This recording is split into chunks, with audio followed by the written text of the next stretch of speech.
To enable transparency mode on your Powerbeats Pro tools, make sure you're first wearing the earbuds. And then the next thing you want to do is simply go to the Powerbeats Pro app. On iPhone, that will be settings, and then tap on the Powerbeats Pro app. For Android, this is going to be a dedicated Beats app.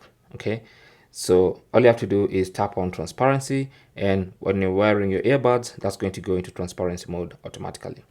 Now also, while you're wearing the earbuds, you can long press on this button to enable transparency mode in case it's not enabled. Okay, so this part of the earbud, so long press on it. So for instance, if you long press, you can see it goes to noise cancellation. If you want transparency, long press on it again, and it's going to switch to transparency mode. Okay, so that's basically how to enable transparency mode on the Powerbeats Pro tools. Thanks for watching. Comments and questions down below.